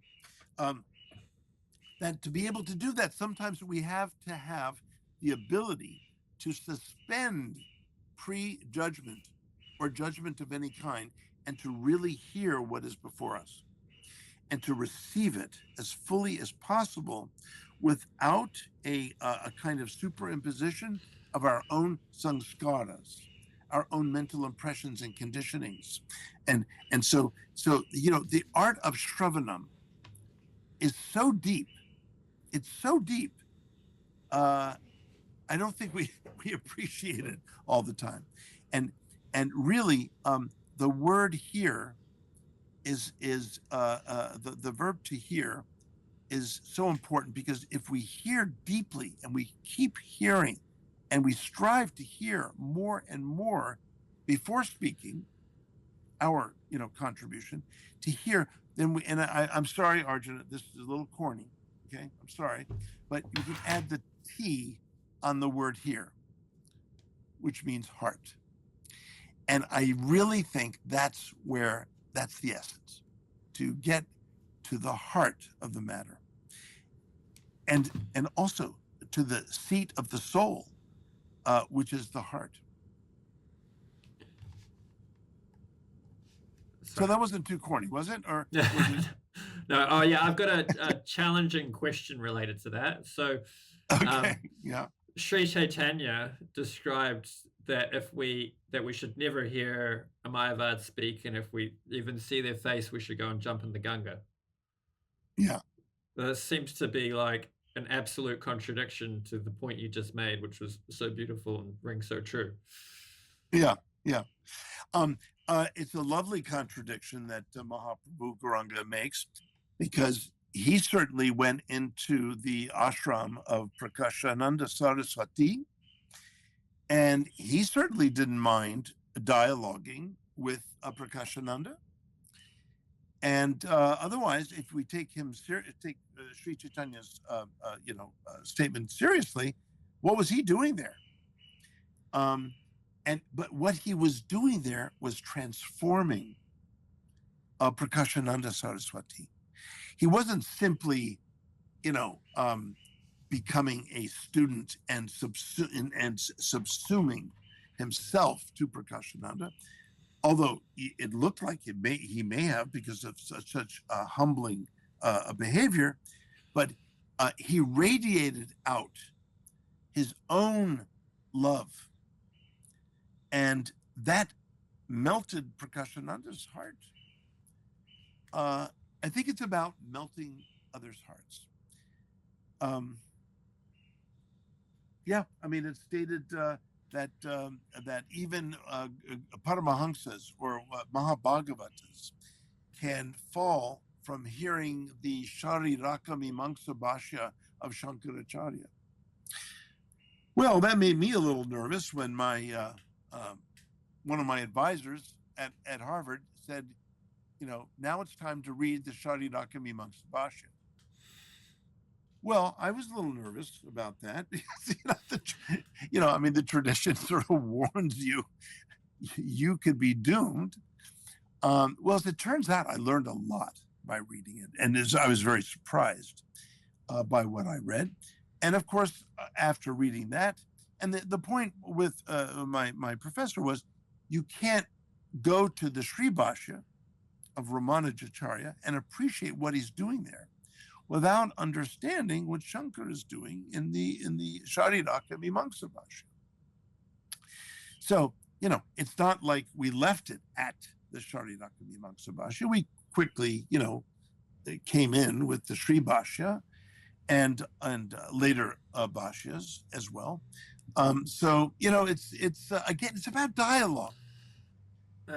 Actually, so that made me think of something. So, in Bhagavatam, there's the story where I think it was Maharaj Prithu was doing all the horse sacrifices to become, and if he did the 100th one, he was going to surpass Indra. At least this was Indra's fear.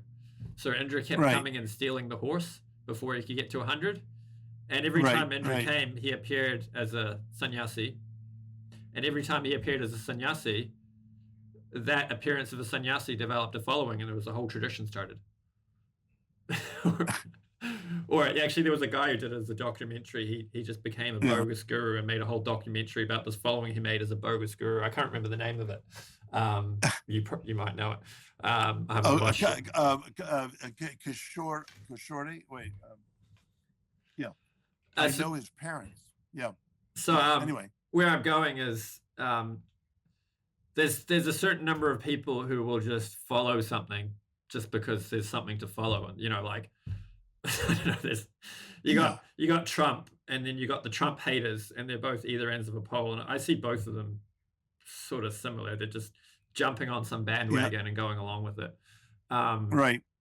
And so you've got people who will follow something without actually analyzing it deeply, thinking it through, and then comparing it to other options and figuring out the truth. So where I'm going is, if you are going to study this stuff, study it all the way and move on to the next thing and study that one all the way. Don't just get halfway through it and then because if you actually fully digest it and then fully digest the counter arguments to it, then you'll be closer to the truth. But if you just listen to something, I was thinking of Andrew Tate as an example of what a modern example might be, that most people today could probably agree that if you go and just believe everything modern Tate says hook, line, and sinker, you'll probably be a worse person for it.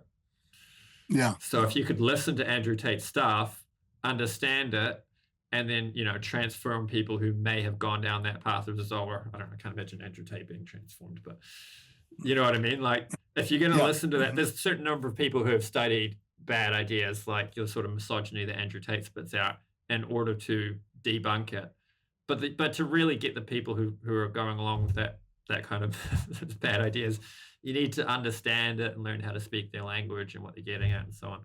I don't know if that's a good example, but yeah, no, it's good. It's good. Yeah, again, it's our conditioning and prejudgment. If we're not able to suspend that, then we're not receiving what we need to try to understand. It's to the extent that our conditioning is not withheld or suspended, it is commensurately that more difficult to appreciate and understand what is before us. So it's a process. Dialogue is a real good test. It's a good test. Yeah, I think one good point is, like I've never really had much doubts about Christian consciousness, but once or twice I've had the thought pop and like, what if there is a higher truth? It's like, then I just followed it through, like, well, then I'll follow that. What would it matter, right? Right now, for all I can tell, this is the best path. And maybe I'll find something else later that's more true.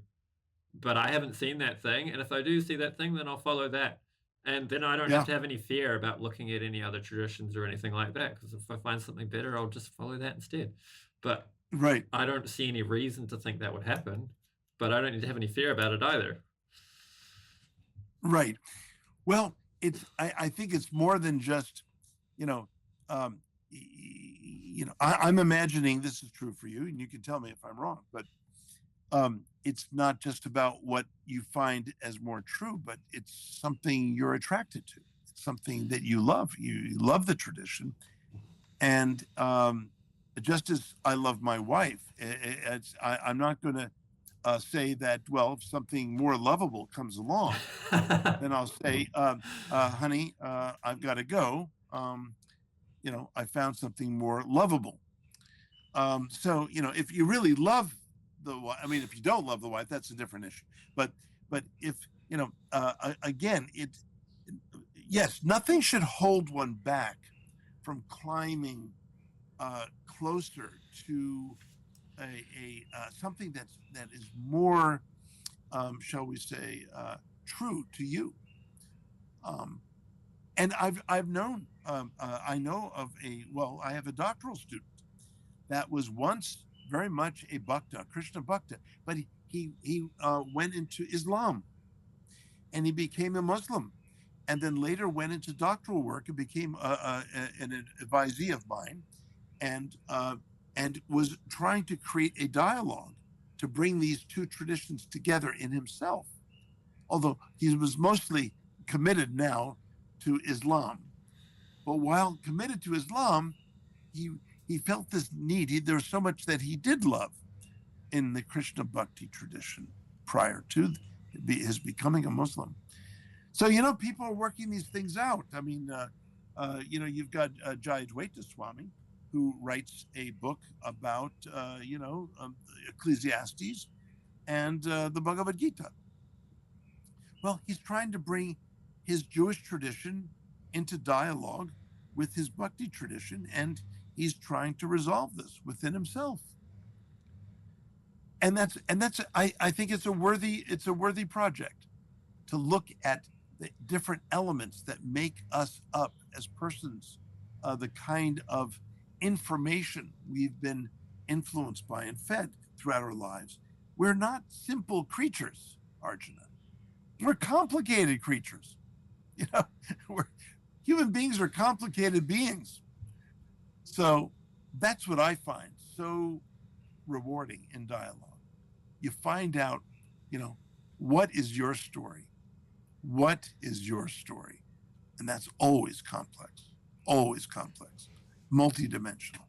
Oh, and it's not just us that are multidimensional. The God and the spiritual reality is also multidimensional. Oh, yes. So yes, for sure. It makes sense that we're all going to latch onto it in varying ways. Yes, indeed. I like that point you bring up. It's sort of like I think of it as like a familial relationship sort of thing, If, like sometimes, kids are a bit childish and they figure out like so-and-so's parents let them have ice cream. It's like, yeah, well, you don't live in their house here. These are our rules here. And it's like, you can imagine that kid's think, well, I'm going to go move to that house then so I can have ice cream. And it's just, You can imagine the child getting in a state where they think something like that, but generally children just love their parents and they wouldn't want to be away from their parents, even if it means they get ice cream at the other house, because it's like, but then mummy won't be there. I want mummy. Yeah, right. That's right. And right. there's a certain something like that in spiritual traditions where it's like, this person saved me, this person got me on the path, this is my connection. Right. Or about the tradition. Yeah. Well, while I was doing my graduate work at Harvard, I discovered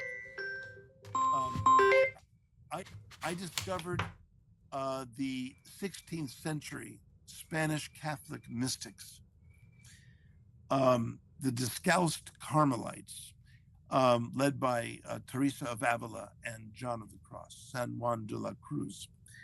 And St. John, actually espouses an understanding of rasas with God. I have not found that anywhere else in the Christian tradition. It's amazing. It is really amazing. And of course, there is a tradition generally of what's called the spiritual marriage or bridal mysticism, which in effect is their version of Sringara Rasa or Madhurya Rasa. So it's quite amazing. Do I hear an elephant? That's an airplane flying over. Oh, is that what that is? Okay. But yeah, amazing to find, again, a dialogue between Krishna Bhakti and Spanish Catholic Discalced Carmelite mysticism, where there are these resonances and correspondences. I will not say identical, features, but there are these resonances. And so I went into dialogue with some of these monks in the Discalced Carmelite tradition and discovered amazing things about their tradition, even for them.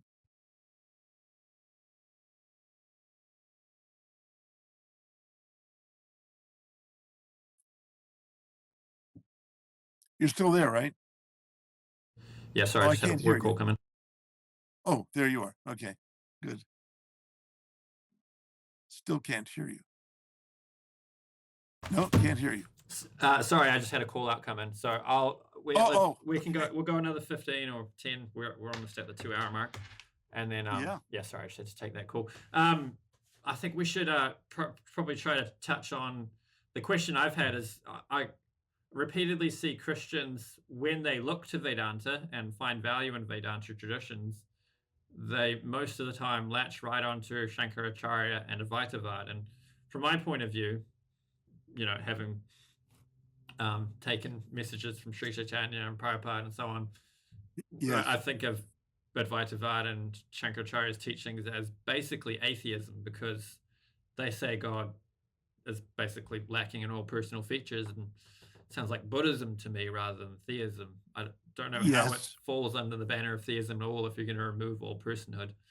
And then it has me wondering if these Christians, when they look to Vedanta, that's the version of Vedanta they think represents them, then how theistic are they in the first place? Well, okay, I have a theory about that. First of all, a lot of Christians love Buddhism, I would say, more than Advaita Vedanta. Buddhism, in general, kind of leaves open the question of God. So this way, I can be a Christian with a personal conception and yet take advantage of the things that are complementary to Christianity that Christianity does not talk about, namely like a certain way of life, a certain clear way of acting and ethics that Buddhism affords me. So their compatibility is, it's much more difficult for a Christian to be excited about another theistic tradition. But you see, so many Christians find a way of remaining theistic while complementing their theism with a I would say not atheistic, but a non-threatening, non-theistic tradition like Buddhism. Does that make sense, Arjuna? They're just not threatened by a non-theistic tradition. But, Rudolf Otto, the 20th century, early 20th century comparative theologian, Lutheran theologian in Germany, University of Marburg. Rudolf Otto wrote a book, the famous book, Das Heilige, or what's known in English as The Idea of the Holy. Now, he wrote a much less known book called Christianity and India's Religion of Grace, Compared and Contrasted. It's a mouthful of a title. But he claimed to go all over the world, even in the early 1900s, early to mid 1900s. And he said, he asked the question, what religion in the world competes with our Lutheran Christianity? He actually asks this question in the book. And of all the religions he knew, and he reviews, Shaivism, he reviews, Shaktism, reviews Buddhism, reviews, the Far Eastern traditions, indigenous traditions. He comes back and says it is the Sri Vaishnava tradition. He said this is a tradition that he could see could command the hearts of certain Christians and take them away from Christianity. You see? So that when you've got two theistic traditions coming together, that's a problem. When you've got a non-theistic tradition coupled with a theistic tradition, namely Christianity, that's not threatening. In fact, that could be like an added bonus. Okay, that's interesting. You see, it's a bonus. It's not threatening, Arjuna. Buddhism is not threatening. There's no God there. There's a similar dynamic, like, if a Christian walks into the temple here and bows, we'll all think, oh my God, that's amazing. They're coming so close. They're making so much progress. And whereas, like, if someone who's just from an adjacent tradition to ours, like a Gaudiya Vaishnava, and the line of Srila Bhaktisiddhanta Saraswati Thakur, but from a different mat, and they have slightly different understandings for us, we'll have so many arguments with them, and we'll be really terrified if one of our bhaktas goes over to their camp. That's right. It's silly, exactly. Right? But you see the same thing with Christians and other different traditions. If it's really close, then you draw a really tight boundary, and if it's really far, then it's like it's not threatening, and Yeah, exactly. Well, why do you think Jesus, of his two main commandments from the Decalogue that he derives from the Decalogue of the Ten Commandments, right? Why do you think he says, love God with all your heart, with all your mind, etc. But the second commandment is love thy neighbor as thyself. Because neighbors are harder to love. I can love the guy down the street, but my neighbor, oh my God, no, too hard. Can't love my neighbor, too close, you see? So this is, I think, the tension can come with conflicting, worldviews and how to deal with that. But again, I always promote this idea of dialogue. It's just so necessary. And that's what bhakti is about. It's about sharing. As soon as we leave the mood of sharing, we are remaining isolated and alone. So at least, maybe it's quite rare, but at least some of these Christians will take quotes from Adi Shankaracharya and like really value them and say, oh, let's then find an interpretation of it that's compatible with their Christianity. And, based on my understanding of Prabhupada's teachings and Sri Chaitanya's teachings, I kind of have an allergy to that. Like, we don't want to, we want to be distancing ourselves from Shankaracharya. We don't want to be relishing his quotes. Right. Right. Right. And again, it's one of my teachers up at Harvard, Wilfred Cantwell Smith, who is really one of the most famous 20th century historians of religion and comparativists of religion. He said there are as many religions as there are persons. And even, people in a certain church congregation, they all come together assuming that you have the exact same faith that I have. You see Jesus in exactly the same way that I see Jesus, but it's just not a fact. Every human being has a take on, either, Krishna or Jesus in a different way. And even developmentally, your 10-year-old Jesus is different than your 20-year-old Jesus in just the same person. And then your 40-year-old Jesus is going to be different than your 80-year-old Jesus. So even within a person developmentally, that theism is developing, that relationship with divinity is evolving and changing, just like it does with people. So religion is so personal, so individual, and yet it's so connected to so much at the same time. Very tricky stuff, Arjuna, very tricky.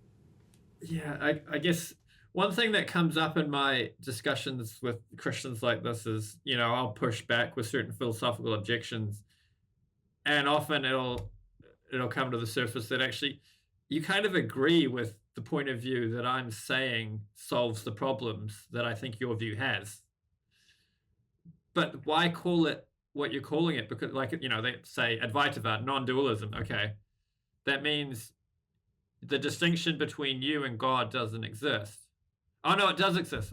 Well, then why are you calling it non-dualism if you've got this dualism there? Right. Right. Exactly. So much of the time, they're referring to dualism as in the phenomenal world. And so they're so busy trying to cancel out the duality here that they give the impression that there's no relationship in the sense of dualism there, relationship in a spiritual realm. So they're so busy negating, nati, not this, not that, they're so busy negating this world that and discrediting even this world as having any relevance or relationship to an absolute world. And that would be false, because how can this world exist without some kind of source in a divine world? Yeah, right. So, like I was saying before, that's sort of like, even if they come to the same conclusion as me, I'm finding myself thinking, but you got there by wrestling with, taking Adi Shankaracharya as an authority. And I just right. I don't feel comfortable with that route of getting there because of how we in our tradition view Adi Shankaracharya. Right. Well, hopefully, sometimes we're not even honest with ourselves, and we think that nothing matters, and we try to act like, this kind of frees me in the world. Like, I don't care about this. I don't care about it. This kind of, ontological apathy, just like there's no purpose or essence or nothing matters. But you know what? It's just dishonest, because things do matter.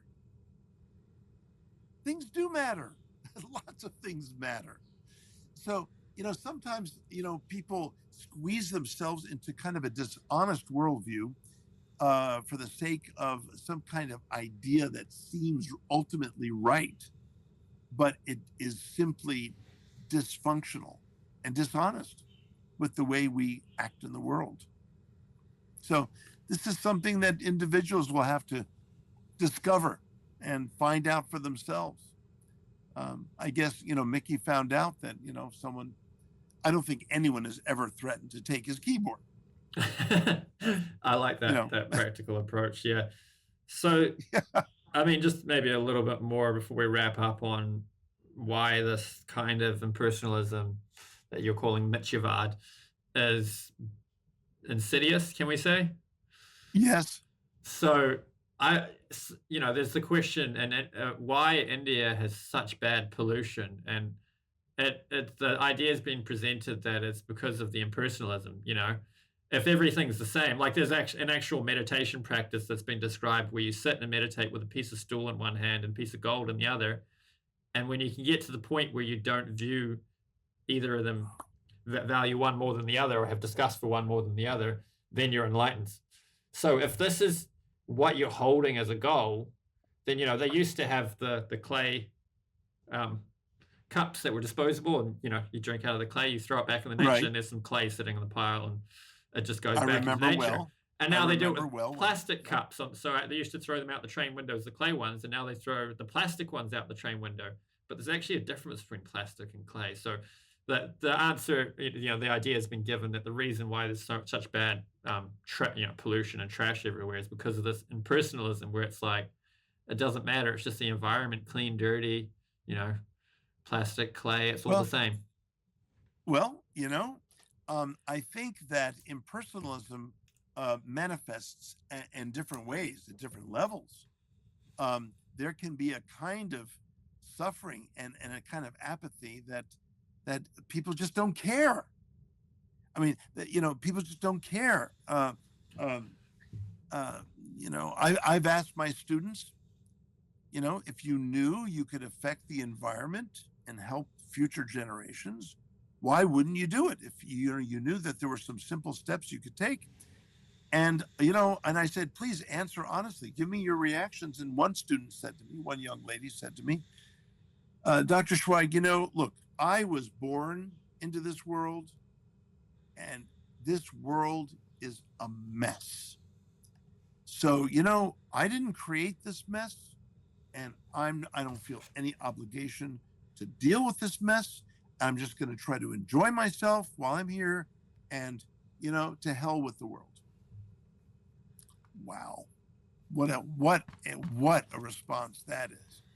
A kind of apathy that doesn't realize that what makes sense for the world and what contributions I can make to this world also contributes to my happiness. She hasn't realized that yet. She hasn't read the Bhagavad Gita and understood the trigunya, the three gunas. She hasn't read how darkness and ignorance and putting on blinders is something that leads to a deep, you know, disheartening and an unhappiness.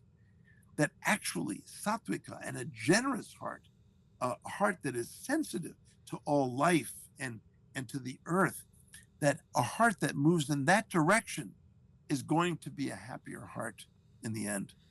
And so this is impersonalism at a very, you know, kind of materialistic level, Arjuna. And, you know, you can find it at all different levels.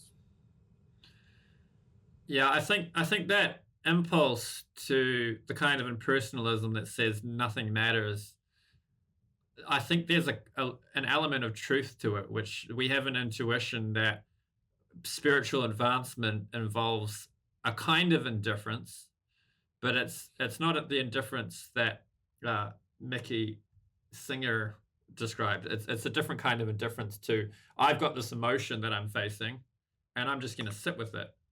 You know, why should I be happy in this moment? You know, what is it like? And you just go through those emotions, and so you don't have this kind of like aversion to going through certain experiences. You just go through all the experiences, and by doing that, you know, your rational faculties, your emotional faculties become adept, and you know, you start to see reality in a deeper way, and that brings you to a kind of happiness where you're not running from anything. You're just sitting with reality and facing it.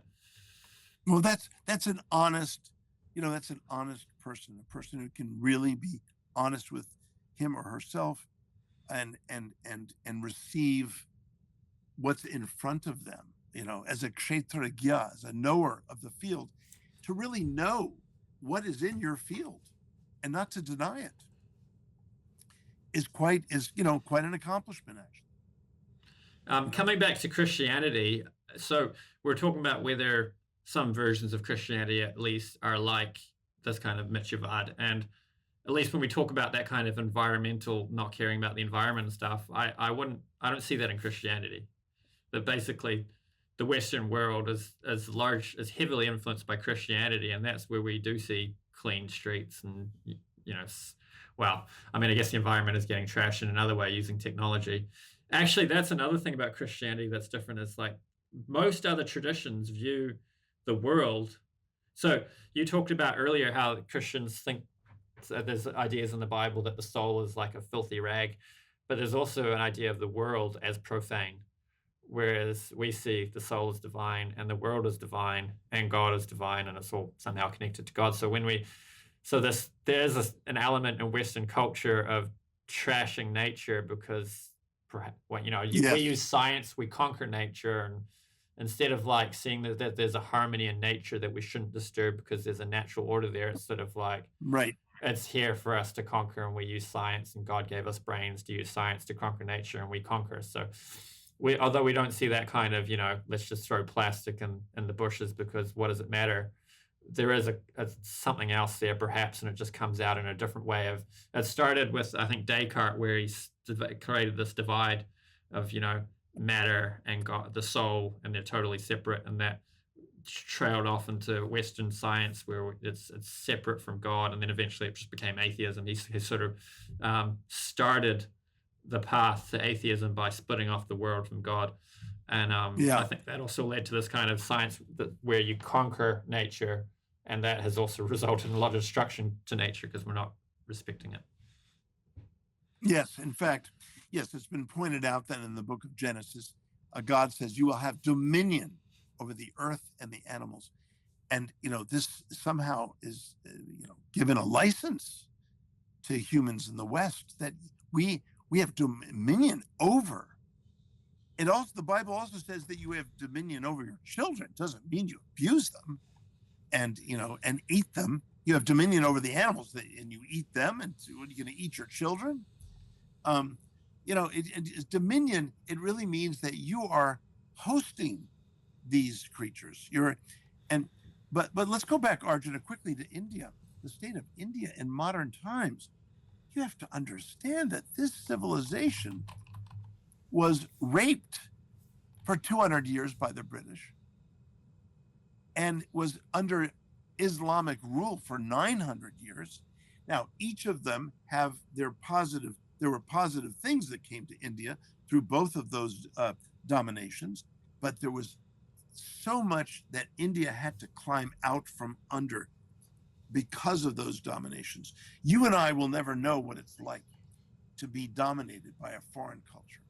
I mean, this is, it's hard enough to have two parties, in a culture, but then, to be dominated by another culture. I mean, this is inconceivable to you and I, to you and me. And India has had to, as slow in healing, it has a ways to go to appreciate what its own treasures have that should be applied to modern situations. It's copied the West in bad ways and good ways, and it's very confused. India, I see, is a very confused culture right now, and has yet to really come back to its true gifts and treasures. Yeah, those are some important points. Yeah, I was thinking I should probably mention there's a lot more going on in India. I mean, there in recent times in India, personalistic versions of Hinduism have been the more popular ones. So you could perhaps attribute some of the state of India to that. But yeah, poverty is a huge factor. When people can barely even feed their kids, it's hard to make them care about the environment. Yes. Yes.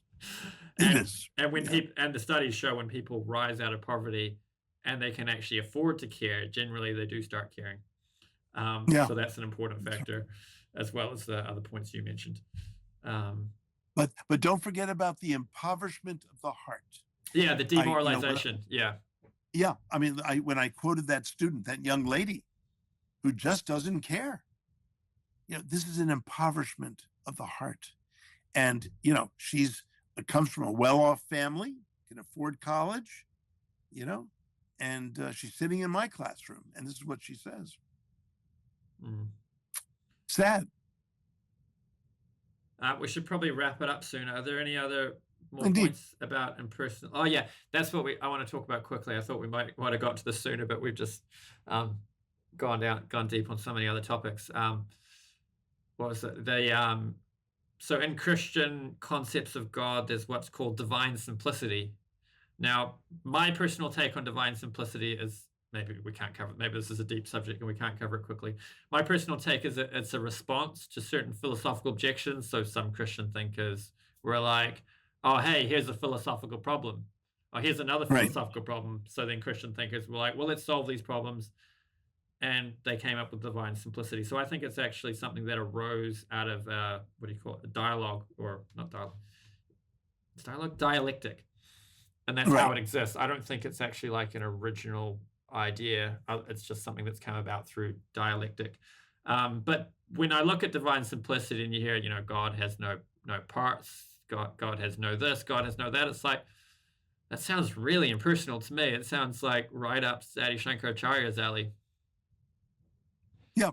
Again, Arjuna, I really think that much of Western thinking is to deny the limitations. Now, I'm giving them credit here, to deny the limitations of the phenomenal world and to be careful not to project the limitations of the phenomenal world onto something spiritual.